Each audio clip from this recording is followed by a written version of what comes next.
And Mind Crypto here. I hope we're all having a wonderful day. Please remember, I am not a financial advisor and none of this is financial advice, and none of the information provided in this video should ever be seen as a signal to buy or to sell. Please remember to subscribe, hit that notification bell and drop me a comment. First and foremost, we look at Arkham Intelligence, and as we can see, Quant current price is at $138.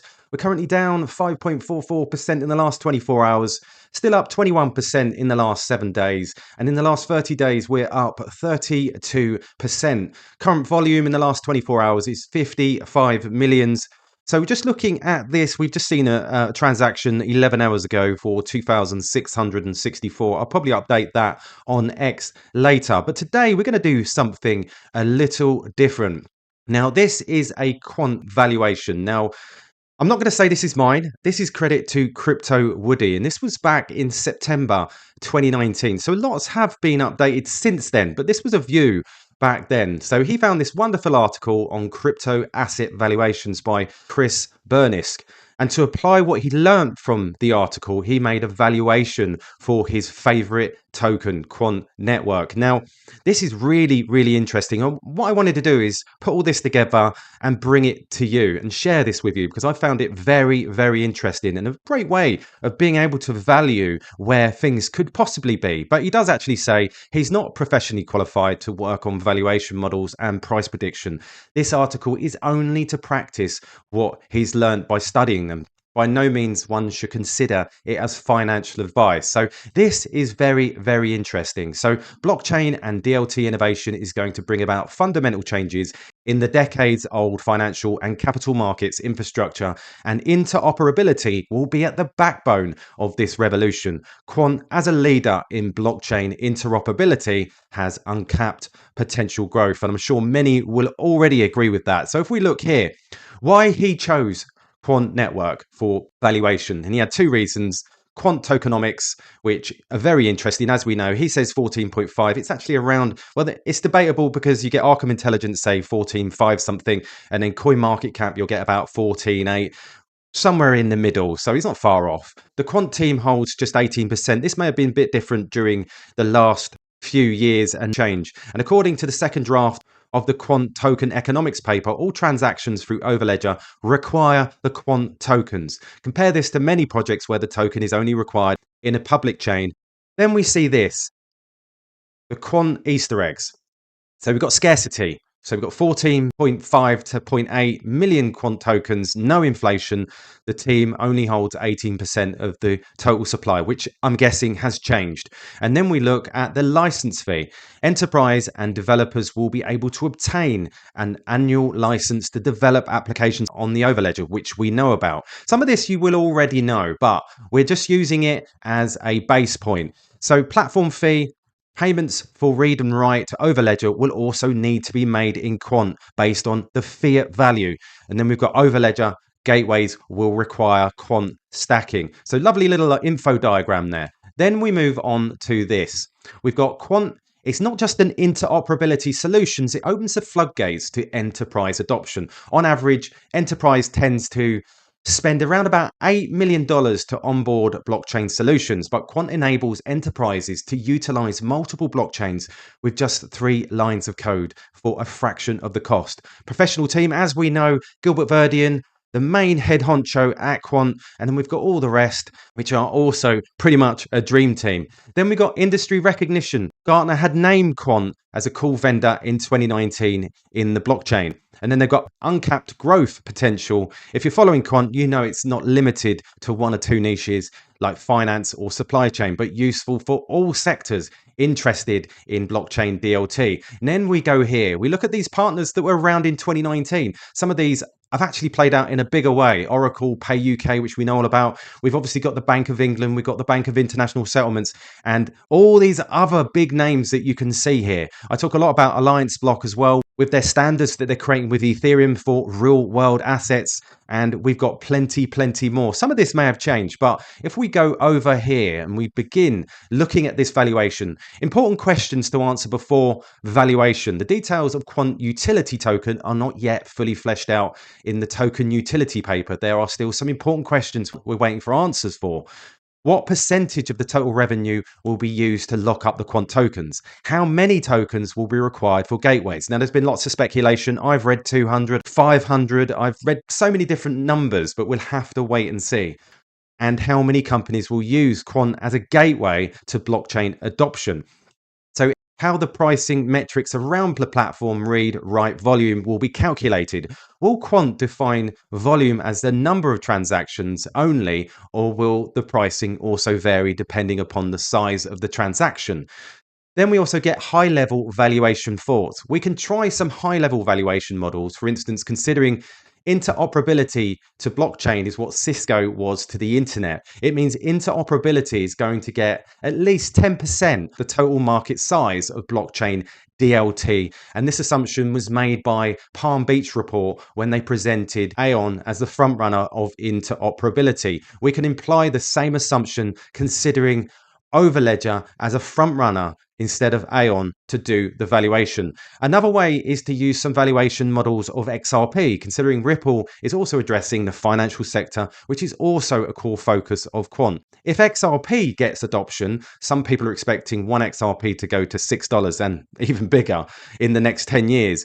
It means Quant is going to be around $12,000 with only 30% of market cap of XRP, whereas at the time, the need for interoperability will be much higher. But these quick models don't encompass the full range of token utility. And we can see here, using INET token valuation, let's start with Chris Burness' method of crypto assets valuation model. As described earlier, one of the most important components of that model is finding the total addressable market, which is the TAM, for the project being evaluated. In this case of Quant, it becomes one of the most exercises due to uncapped growth potential and the X factor, as he puts it. Blockchain DLT adoption is in the very early stages, so he doesn't know the TAM. And again, this was back in 2019, so we've got more of an idea of what's going on today. And as we can see, innovators, early adopters, early majority, late majority, and laggards. So this is people who want the newest things and people who want to complete solutions with convenience. We've got mainstream, which is what we're all looking at, and you've got the early market just there. So let's move over to this. So if we look here, so Quant supply schedule, as we know, it's around between 14.5, 14.8. So we know that all these tokens have been unlocked. So he's fudged filling in the first set of inputs in the supply spreadsheet to continue. Since there are no lock tokens filling this table with 100% correct details, doesn't matter. The feature of Quant's token license lockup isn't a standard input to Burness' valuation model, as with more and more adoption, the Treasury will lock more and more Quant tokens, which means the total number of floating tokens in the market will be decreasing and not increasing over time. There are less than 1.5 million coins on exchanges, order books at the time of writing, and that is actually where it's at right now, just over that. And obviously, we've got less on the spot exchanges, which is around about 240,000 from the last time I looked. I think that was yesterday. But as more exchanges added liquidity, this will likely increase. As such, I've used the starting point of 3 million tokens on exchanges as a conservative estimate. He's assuming that 75% of Quant will be locked by Treasury gateways, nodes, developers, and hodlers, and only 25% of Quant will be in circulation in 10 years' time. That sounds absolutely brilliant to me. So then we move over here. He says 75% of Quant will be locked in Treasury gateways. Looks like a big number, but Gilbert's dream is to build the internet of trust, which is only possible when we have thousands, if not hundreds of thousands of Overledger nodes running around the globe. Now, we'll have to wait and see what that comes to. But we go here. We can see here with the quick supply schedule, total planned supply, percentage of tokens issued in private sale. So we've got total supply 14.6. We've got percentage of tokens issued in private sale 100%, lockup period for private sale investors 1, and we've got percentage of tokens issued in ICO 0%, and we've got lifetime foundation 1. But what I'm interested is this: percentage of tokens in float bonded by nodes 20%. Percentage of tokens in flow initially hodled 60% and decrease in percentage of quant that is hodled each year 1%. Blue represents particularly subjective assumptions. So he's basing this on ideas, which is great. We like ideas. Then we get this quant economy inputs. This is the most significant component of this model and most difficult as he had to do a lot of guesswork. The more accurate the numbers I can input here, the more realistic his price prediction will be. So we've got cost per transaction. He's taken a fee of $0.05 per transaction because we know that every enterprise and developer using Overledger will require Quant to get locked, and also every read write through Overledger will cost as well. Similarly, there will be some big financial transactions. So this combination will cost around $0.05 per transaction in the end as an estimate. On the side note, average BTC transaction costs around nearly 52 cents. Average ETH transaction is 12 cents to 20 cents per block. So let's have a look. So we move on. This is looking very, very interesting. So his calculation here, calculating the volume of total addressable market TAM, is the most important, but also the trickiest part of this model. If we talk about volume in terms of finance, Quant is going to address a market of trillions of US dollars, whereas if we consider the volume in terms of number of transactions, we are talking about billions of transactions per year. So let's find out some numbers in the financial sector. Swift serves, for instance, around 8 billion messages on a yearly basis. According to some estimates, there are around 400 billion non-cash transactions happening globally every year. PayPal handled around 9.9 billion transactions in 2018. And Sire, which we know about, Quant Partner, handled around 52 billion transactions in 2018. Then we look at the capital markets. DTCC alone is responsible to keep books on 90 million transactions per day, which means 22 billion transactions per year. In the health sector, which again, we know that Gilbert loves and has a background in healthcare, Change Healthcare alone handled around 14 billion healthcare transactions in 2017 and 2018 and partnered with Hyperledger, Quant Partner, to handle 50 million daily transactions through Hyperledger Fabric.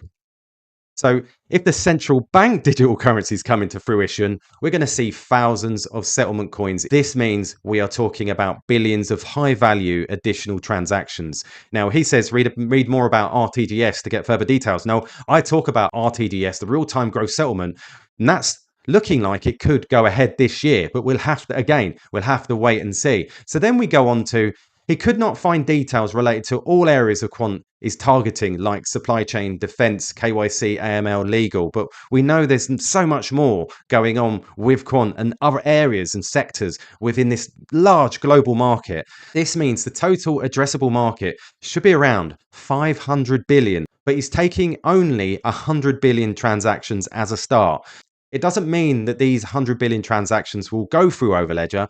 It is the total addressable market with 75% available for Quant with a velocity of 20. According to some, CGAR for blockchain growth will be around 60 to 72% in the next 10 years because interoperability is the pillar of it. I'm using 60% CAGR in this case. Note, although 100 billion looks like a smaller number in terms of transactions happening globally after finding the above examples, but a CAGR of 60% is much bigger than any other sectors. That is why I'm only using 100 billion transactions as a start. So we can see here, quant economy inputs. So we've got cost of transaction required, 0.05 cents. Cost decline for transaction, 0%. Volume of financial and capital markets transaction globally, as we said, the 100 billion, and CAGR for blockchain growth 2019 to 2027, 60%, and a percentage of global transactions addressable for Quant velocity is 20. So blue represents a particularly subjective assumption. So we've got the 0.5 cents and the 75% of global transactions addressable for Quant. Then we go to this. So the adoption curve, which is very, very interesting.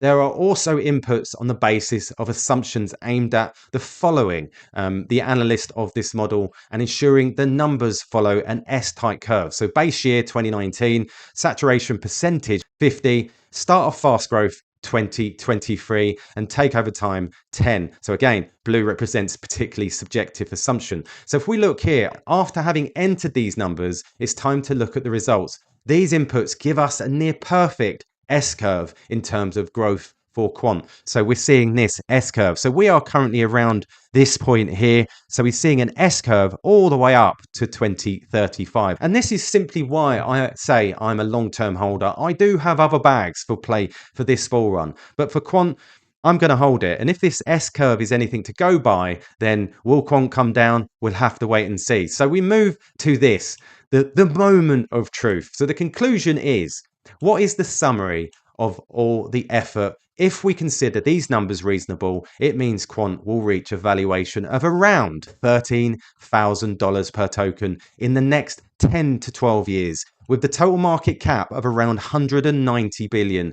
At that time, Overledger will be facilitating more than 20 trillion transactions annually. This implies quant is massively undervalued at the moment, as the current discounted expected utility value should be around $77, only 0.33% as a share of the market facilitated by quant today. Now, obviously, we know quant is sitting around $140. And maybe if we look at this S-curve, are we seeing some sort of similarity here for quant? So there you go, guys. I thought I'd bring this all together for you. And a big thanks to Crypto Wookie in 2019 for bringing this all together. I have tried looking for him, and I have tried looking for Sonic and David W, but cannot find them because I want to thank them for putting all of this together. But I've tried to put it together as best possible for you and explain how it all got there, gets to this $13,000 per quant. So there you go, guys. I hope you like this long update. Remember, please subscribe, please hit that notification bell so that you don't miss any further updates. All the best, and I'll catch you later.